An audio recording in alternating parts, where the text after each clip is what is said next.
Hi, Nana. Hi, Mommy. You have Pilates today, I'm assuming? No, I canceled it because of my date party. Right, you have a date party. Is there a theme to this date party? It's been a whole thing, but basically it's at a barn. So basically barn, but We called that Woodser. Oh, we call it like bands, but it's not bands. We called it Woodser, and we would wear like flannel plaid shirts. Yeah, no, that's So not. Which was fun.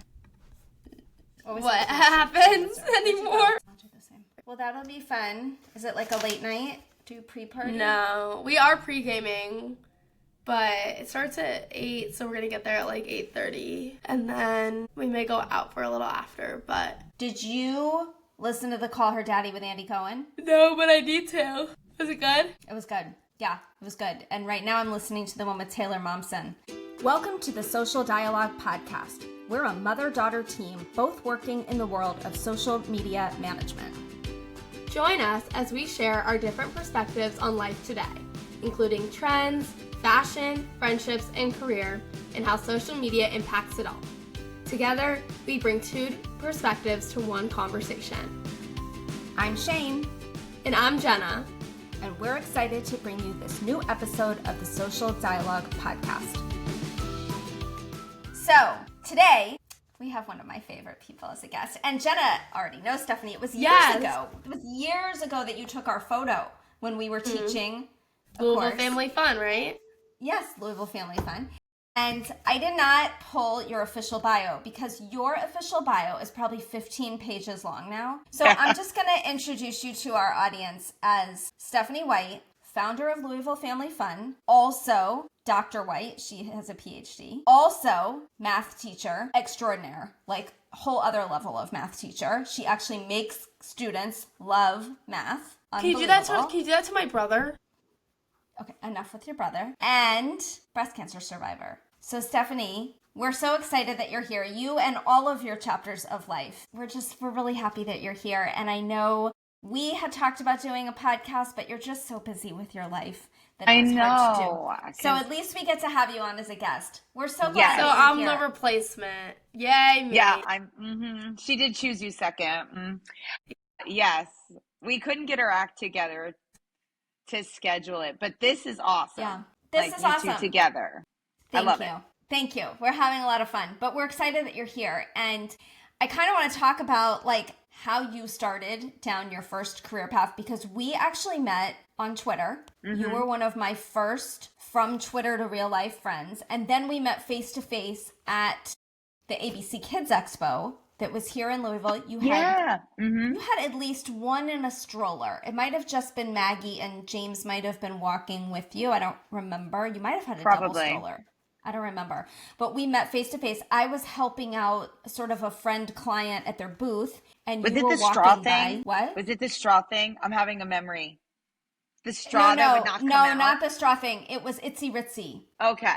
Itsy Ritsy had like the diaper bags, the wet bags, the snack bags, all that stuff. And now like they're still going. They're like in line for one of those vote for us contests, but like it's for best diaper bag of the year. And they're up against like big name brands. Like it's really cool what they've done.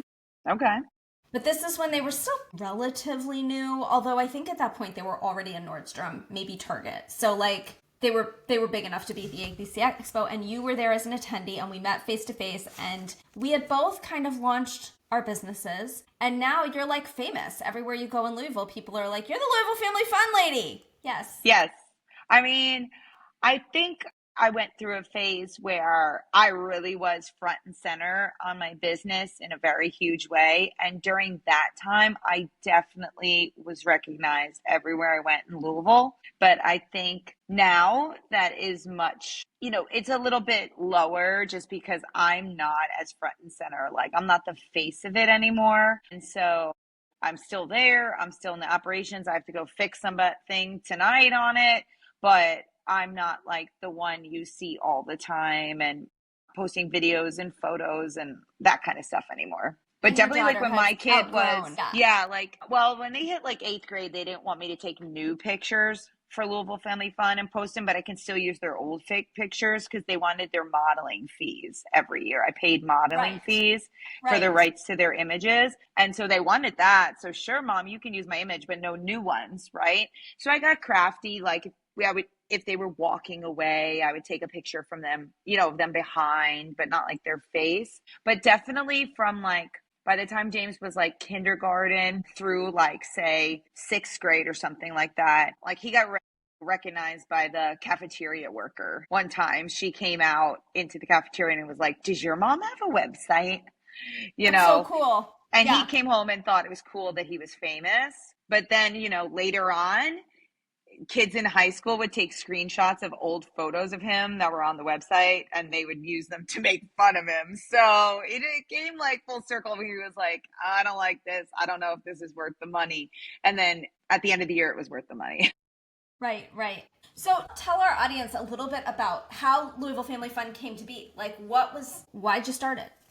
And so, for those who don't know Louisville, what is it? Yeah, so it's a website that is like a digital resource for families to find everything from Kids Eat Free to where to go to summer camp or just what to do on this weekend. And it started because a friend and I, met through a mom's group, back in like 2009. Moms groups were big and new, kind of like those where you would log in and there would be like forums, and those don't really exist anymore because sort of Facebook groups took those over. But I met some moms on those forums and we started like organizing information because there was a lot to do, but we kept having to go into like the zoo website 100 times, the library website 100 times.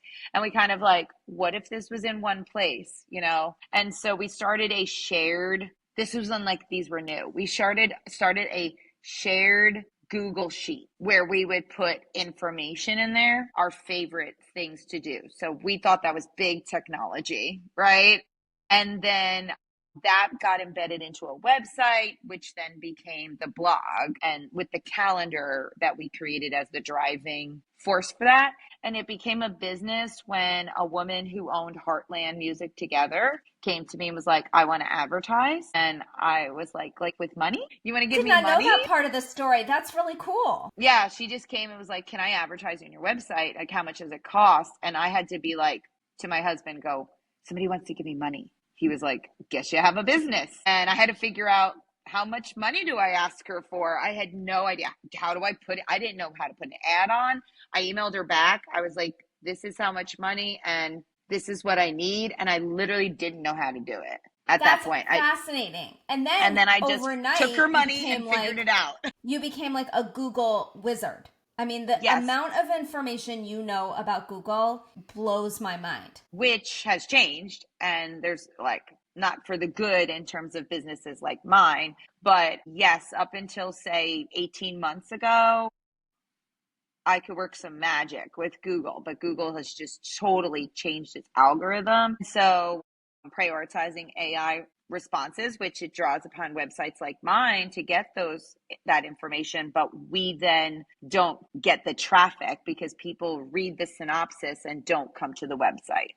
Oh, that's interesting. We just talked about AI on a recent episode with Kenny, who I think you know Kenny, and we were talking about how things like with chat are moving away from Google. Like they're pulling from Bing, which does not get along with Google. So like they're pulling from Yelp and from Facebook and from these third-party rating apps. So it's like we're in the eye of the storm of a whole new thing now. It is. And there's actually like so one of the major streams of advertising money that I get in my website is like a third-party media like ad server. And they do revenue share with small publishers like me. And some of them are I know at least one of these companies that has filed lawsuit against Google. That's interesting. Yeah, because their algorithm, I don't know what the lawsuit's about. It's not the company that I work for. So I'm kind of wondering if that's like coming down and like working its way toward the company I work with. But it's basically under the premise that, they have like too much control. And if they make one major change, all these businesses lose money. And so there's been major losses in advertising revenue for small publishers because of the Google algorithms. So like I will still be performing really high on Google searches, but you have to scroll like 3 times to get to it. And it Right, used to be that exactly. you didn't scroll at all. You would just click on my Right. website. So Yeah. it's a Whoa. whole beast that people are trying to figure out in my realm of the world. And I don't know how hard I really want to try that out at this phase, because you've been talking about my chapters, and I don't know what chapter I'm in right now. I'm in my teacher chapter, not my figure out how to overtake Google or figure out a new revenue stream or just accept that revenue went down. Right. Jenna, Yeah. did you have a question? Well, I was just gonna say they're used to, like, SEO used to be the whole thing. Like, you need to, how do you increase your SEO? How do you get people to find you? But now it's all about AEO, which, do you even know what AEO is? Yes, Kenny told us about it. Oh. Yes, I'm paying attention. I'm learning. Good job, things. Mom. She Thank took you. notes. I did. So now, like, AEO is the whole new thing, and it's like, how do you optimize your engine for, like, agentic engines like AI, ChatGPT, Perplexity, etc. Yeah, and like me and my gray hair might not be ready for that anymore. Well, and speaking You don't of, have like, gray you've hair. kind of, Look at this. Look at this beautiful. your hair looks beautiful, No. by the way. Oh, You yeah. can, no. I mean, I like my streak. It looks great. So you were talking about how you're not front and center. Like, that's another shift in your business. I know you've got someone else now who's sort of front and center as the face of Louisville Family Fun, which is brilliant, because if you do want to keep it going and keep fighting against the algorithms and all of that, your kids you're not out there doing, I'm not mommy and me not stuff living anymore. that life anymore. Right. So it was brilliant to bring in sort of the next person. Yeah, and I got to a point where it was either close the business, like let it die a slow death, or get somebody younger who has younger kids who's going and doing all of these things. So it's somebody from my neighborhood. I found her. I had epiphany, like, about the type of person, because I know what you need to be: a little bit of hustle. You have to be type A organized. You have to be willing to put yourself out there. You have to be able to communicate well. And I found this woman that she is a meteorologist. And so she has all of that training, right? But she has a science degree, like I have a math degree. Like, we tend to be very type A people who are going to be organized in the business. So if you're going to run a business like mine that has a lot of moving parts, but it's still small, you can't have a team of 10 people, but you need one person that's able to do the job of 10 people, like, on any given day. And so she's been doing a great job so far. So I'll keep going with her and seeing, she's been willing to learn and flexible. You need all of that stuff. Is it perfect? No, because I'm here in the classroom and I can't usually, commit as much time to training. So I'm just honest with her and say, like, okay, like, I believe in you. Go. You can do it. And if you make a mistake, it's okay. And so it's been good. Right. Exactly. And she has a cute little kid that She she's taking does. pictures of. Yeah, she's great, and I told her same thing, like, because more and more people don't want their kids front and center, like their faces, and she's kind of like that. So she's just been strategic about taking pictures of her kids from different angles and things like that, because when I launched the website, it was just like, you put pictures out there, the internet still wasn't what it is now. And then later you're like, oh, should I do that? Well, too late, And so she kind of was able to go into it, kind of protecting her kids' faces if she wanted to do that. I told her that was her choice. Yeah, I think she's done a really good job of, showing the scene, but not showing her kid. Yeah. Yeah. Yeah. So that's the phase that business is in right now, because I'm just not her anymore. Right. And now that's fine. You are math teacher wizard. Yeah, which I didn't intend to do this, but I kind of have a bleeding heart, and I came back to the classroom. I didn't intend, when I went and got my PhD, I didn't intend to come back to the classroom. That was never an intent of mine, but I just have a bleeding heart, and I had to fill the void. Like, I'm a math teacher. I'm really good at it. And some of my students might argue that they really are not happy with me, but sometimes that's a good thing for a teacher. But I get results, okay? Let's put it that way. And you teach high schoolers. You're teaching. I teach high schools, primarily ninth graders. Okay. Little freshmen. And so I couldn't stand the idea that, I was just going to get my PhD and wait around and search for some perfect job. Like there is one. That's a little tip for you, Jenna. There's no perfect job. And do something in higher education. I am geographically bound, to here. And the Louisville area, we are kind of limited in higher education jobs. We're There's limited in everything. Yeah, there you go. Everything. Not bourbon. Is she gonna go on a rant? Basketball. She might go on a rant. She hate Louisville. She holds it against me that we forced her to be raised here. I hated it too. It could have been raised in Atlanta. I went to college and I said, I am never going back there. It's never happening. I went to Chicago. I went to New York. And then look she what avoided happened. it. Yeah. And here she is. I'm here. Hated it too. And I left for college and then lived in multiple cities and then ended up coming back. And now she blames us for something. I don't know. I mean, she had a we could have moved to Atlanta. I've seen the pictures. I've seen the documentation. We could have, but we didn't. And you know what? Your life would have been different if we had gone to Atlanta. So yeah, and I would have highs and lows. You can make those decisions when it's your time to raise a family, and I will come visit you wherever you are.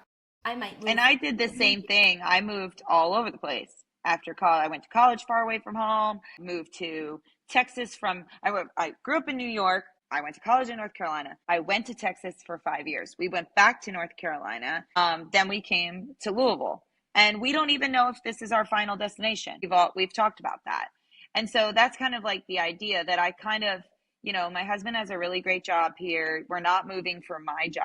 So I had to find something to do that I felt like that would be good for me to do in this phase of life. And there's like right around the corner, my child's high school has 2 missing math teacher positions. And that like killed me. So I said, well, let me go teach again. So I'm teaching again.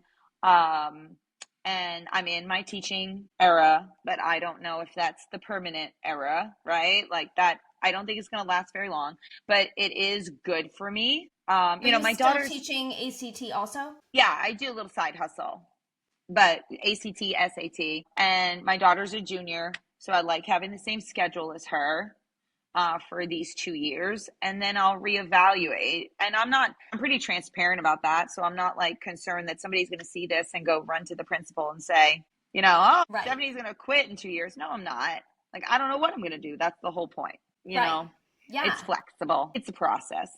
That's great. That's yeah, good. But I'm here for 2 years because I get to hand her diploma. Well, that's so cool. That's and a I want nice to do little that. perk. That's really cool. Yes. How are you feeling since your older one went off to college and now we are rivals, Gators versus Seminoles? Yes. Nobody likes that song. I don't like that song they sing. No one likes it. It's awful. Tell them to stop doing it. It is a little catchy on me. Okay, look, she's doing the wrong arm movement. No, she's not. She's doing the right arm movement. And so, I mean, first of all, I'm bored and I still have one at home, but she is not as time consuming like as James, because James played a sport and there was like all stuff to do.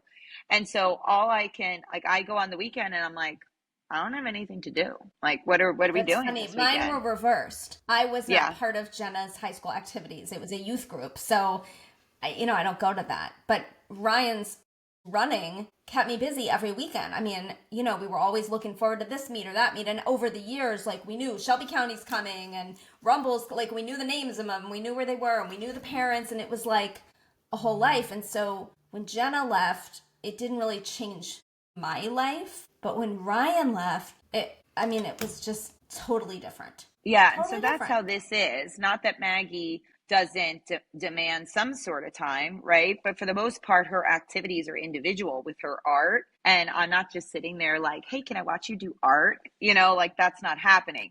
So. Right. And also James, being a giant human, like ate half the food when I cooked dinner, right? Yes, now, like Maggie eats like this little bit. And so now I'm like, do I really need to cook all this food? Like I just worked and I walk 10,000 steps teaching. Like I could just go sit on the couch and can't we just heat something up? So it's changed the dynamics a lot in the house. Yeah. But we FaceTime with him every Sunday. He FaceTimed me from CVS last night because he needed to buy something and he didn't know which thing to buy. So, we worked through all that, but yeah, I think the distance isn't really a problem too much. Yeah. Yeah, the Kroger's the weirdest part for me. It's so weird. Like, he ate so much, and now he's not here anymore. Yeah. It's so weird. That's the same with us. My grocery bill has definitely gone down. Yeah, not by much. Groceries are expensive. But yes, the number of bags I'm carrying out have gone down. Anyways, I want to ask a question. Yeah, I want to ask a question, Stephanie. So you kind of been talking about like these, you know, your new chapter with your son and your new chapter in your life. Like, I'm about to start a new chapter, and not to make it about me, but to make it about people my age. What advice do you have for people like me who are going into quote unquote the real world, you know, and having to like navigate all that comes with it? You know, I've interned in places, I've lived on my own in places, but it's so different. Does that make sense? Yes. So my answer to the question is to not be afraid of change. Okay. That I think, you know, our parents, your mom and my parents, you know, like stuck with things for a very long time. And that was like that was the proper thing to do, right? It was like the right thing to do. And I think, no, like people change, relationships change, things that people want to do change, strain on your life, medical things, whatever it might be. You just have to be okay with change. And it's not bad. So what I'm saying is, like, I taught for 3 years, and then I kind of felt like a little bit of a failure that I left the profession after 3 years. And it took me a while to figure out that, like, no, it's just things change. I wanted something different, so that's okay. So I think that that would be the biggest thing, that, like, it's not so much a failure as it is a shift if you have to make a change. And I've learned that change is great. Like, I've lived in Louisville for longer than I lived anywhere else in my adult life. And I'm kind of like already saying to my husband, are we going to leave here? Like, yeah, leave. When my daughter goes to college, like, because like we've stayed here for a long time, you know, like I like it. I've met people all over the country. I've met people in different like careers because of it. So I kind of like get a little itch to change. And that's why my husband kind of laughs about teaching. He's like, you're not going to do it long because you don't do anything very long, which is weird to say because that seems like I'm unreliable. But your mother knows that you've had I'm Louisville not. Family Fun for over 15 years. Yes, but even during that, I have found ways to do other things because I needed something different. Right, for sure. And so you got a PhD and own that business, so, you know. Yes. So I like change. So I think like change things up every few years, whether it be a new job, a new apartment, try a new city, like whatever it is, change things up every once in a while. That's good advice. Don't get in a rut. Yeah. Just be proactive about it. I like that. So I think ruts can be hard to get out of. It's kind of like you have to sense like, okay, I have a little itch, act on it before it's like, oh my gosh, what am I going to do? Kind of thing. That's great advice. Jenna, write that one down. Oh. Change in some way, 2 to 3 years, even if it's just coloring your hair. Yeah, which is always fun. So I know we're recording this in November. We missed October, but in honor of you, I do just want to give a plug. Everybody, get your mammogram if you are of age, which some of our listeners are not yet. But, myself, right? Am I eligible? No, you are not of age yet. Thank goodness. You will get there though. But Stephanie, I'm so proud of how you got through pure hell on so many levels. And I got to be with you one day and witness it, and it was pure hell. And you made it all the way back. And I'm so proud. Yeah, I was telling my students today, because we were talking about positive and negative correlation in Algebra 1, and something came up about age. And I think I mentioned something. We were talking, I don't remember what we were talking about now because we go on sort of tangents. If they let me go on like a mathematical connection to life tangent, we do that. But we were talking about age in some fashion. And I mentioned that I was born in the 70s and they thought I was like, how is that even possible? That's when dinosaurs roamed the earth and there were cavemen around. And that's when I said to them, guys, I'm a cancer survivor and I want the age to go up. You guys might not want to grow up. I like getting older. 100%. Yes. So I have no problem with that. Yeah. That's great. And it gave me a lot of perspective. I think that's why I became a teacher, part of it, because at the end of the day, I was just kind of like, let's just go back to school, hang out with some teenagers. Let's see how it goes. Like, I became less afraid of, what are the consequences of this choice? Like, it's going to be fine. And so it can't be, I went to Costa Rica and went head first off of a mountain. That was something I would have never done before. But now I think when I went back to teaching, I was just like, well, I mean, if I only do it for 3-4 years, it's okay, but I think I've got this perspective on kind of these things I want in life. It's not like some sort of weird bucket list, but I think it's just, there's, when I talk to my daughter about something she might be nervous about, I'm like, we can do hard things. And better than anyone, you did some really hard things. I mean, you kept a business afloat, you got a PhD, and you made it through breast cancer, all in 1 year.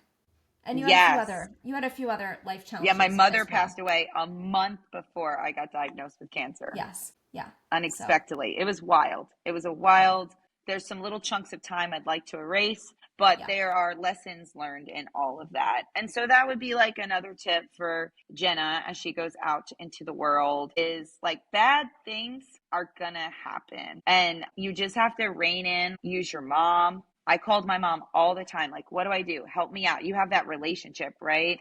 So you can rely on that relationship. Call her all the time. I know you do. All the time.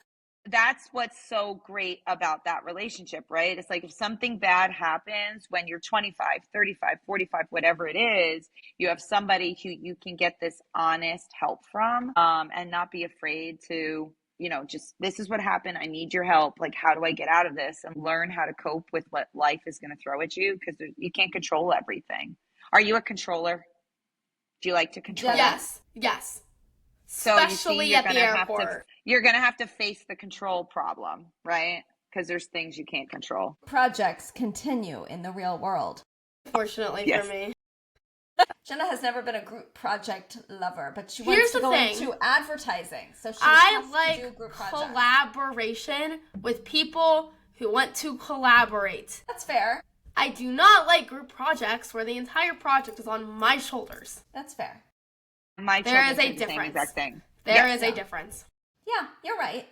So you like accountability? Yes, and I think everyone in the group should be held accountable. Do their shit, get it done. I don't care if you're getting paid or a grade, get your shit done, because then I get frustrated and have to do the whole thing myself. Okay. Do you take a moment and say, I'm going to wait, or do you jump on it? No, I wait. Until I don't have to, and they still don't do their shit, and then I'm stuck doing it at 3 o'clock in the morning when I should be asleep. I feel you. Yeah, I would have been that person. Yeah, I would not stay up at 3 o'clock in the morning and do anything. Nope. Maybe scrapbooking. I think I used to scrapbook in the middle of the night like that. Mom, what? You were 21 once? Well, not now, but I did not stay up until 3 o'clock in the morning. Okay, my little sister surprises during that week in sorority life. I probably stayed up till 3 o'clock in the morning and didn't go to class all week. But, that's different. Right, not now. Yeah, exactly. What are you typing? Stop typing. Group project. Not right now, you don't. It's due at 9 a.m. tomorrow. Give me a second. Okay. No, we're in the middle of a podcast. How rude. Okay, listen. Sorry, Stephanie. Clearly, group projects come first, but I love you. Okay, since Stephanie also has a college student and is in the Facebook groups, I think she can stay on for this section of the podcast. Yes. Every week we share some kind of comment from one of the Facebook groups I'm in. This one is not from one of our universities. This was just a community group I'm in. Okay. I can't wait. This is do not do this. Do not. This person posts, so my 19-year-old shy musician is looking to expand his social network in this area of the country. I know he's a little younger than others. He's having a hard time finding a friend group / girlfriend. His mother posted this. It's so embarrassing. That's really embarrassing. Did she post it anonymous? She did, but still. Oh, yeah.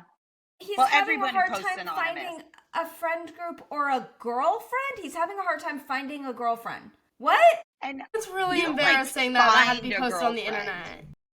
You don't find a girlfriend. You don't post that on the internet. No. Yeah. And you know what? Everyone at that age of life is having a hard time finding a friend group. I mean, No Yes. one has found their friend group at 19. This is not something to ask the resource group for.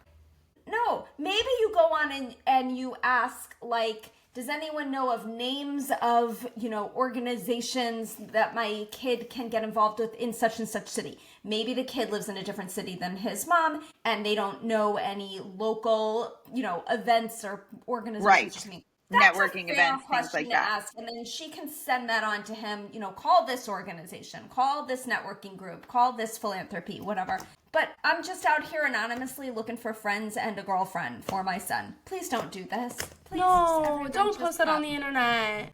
No. Note of that. There's like a trend now. Maybe Jenna can answer this for me. That's similar to this idea, but it's people on TikTok that are like, "Hi, I'm in Louisville, Kentucky, and I need friends. Are there any people out there that can be friends with me?" And they actually get like lots of views and all these like, do you want that?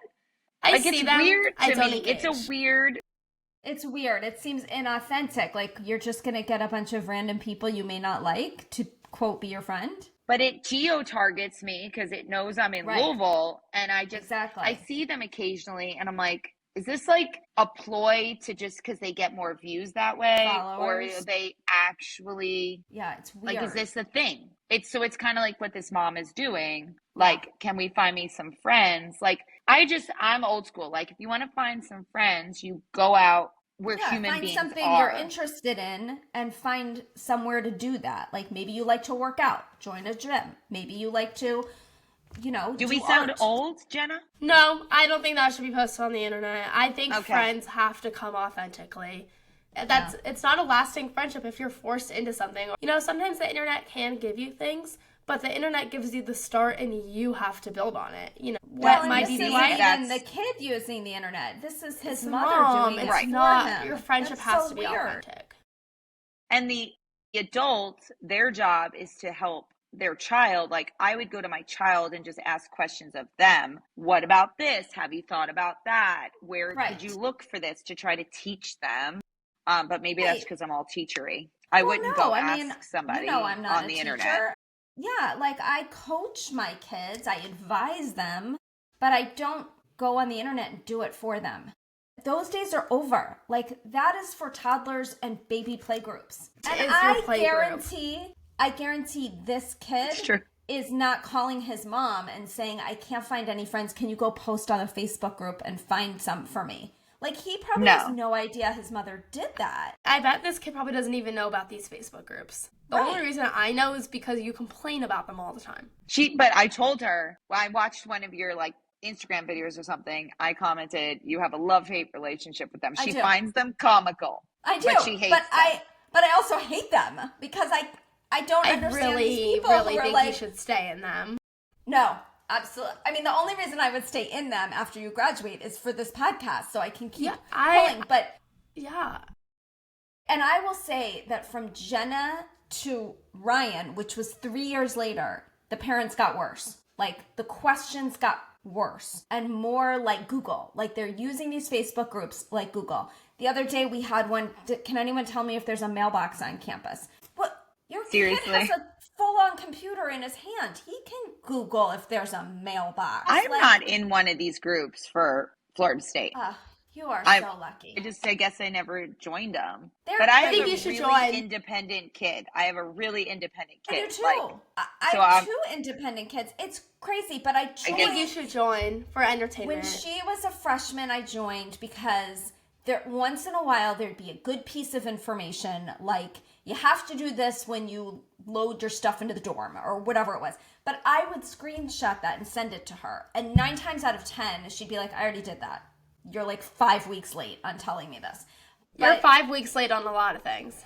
I can't help it. This stuff isn't all in my algorithm, Sometimes I send her stuff on TikTok and she's like, yeah, you're like 48 hours That's too old. late. Like, I get the same exact thing. We have different algorithms. What do you want from me? Yeah. Stephanie and I are out here getting random people who want to be our friends. I'm getting like recipes and things. I don't I get don't know. recipes. I get My husband recipes does. and then random people that want to like. I get GeoTarget Louisville. I get a lot of dogs. A lot of dogs. That makes me happy. That's your fault, I love Mom. the dogs. That's I love the dogs. Your That makes me happy though. I could sit and laugh at silly dogs all day long. Howie gets a lot of food because he likes to watch the food being made, so he gets a lot of like Philly cheesesteaks and cheeseburgers and things he's not supposed to eat because of his cholesterol. So he just watches it and goes like, I dream about it. We should have I can cheeseburgers smell tonight. it. No, we're not doing that. Stop watching that. I think we've covered everything we wanted to talk about, Steph. I want to say thank you so much for taking the time to be with us today. I'm so glad we finally got to like get chatty on a podcast because that's what we wanted to do. It happens sometimes. All right. Well, thank you for being here. We're so no honored. problem. And we wish you health and wellness, and who knows what you'll do next, but whatever it is, we wish you success. Thanks for joining us on the Social Dialogue Podcast. If you liked today's conversation, be sure to leave us a 5-star rating and a review and share it with a friend. Keep the dialogue going with us on social. Find us on Instagram, TikTok, Facebook, and YouTube. I'm Shane. And I'm Jenna. Thanks for listening.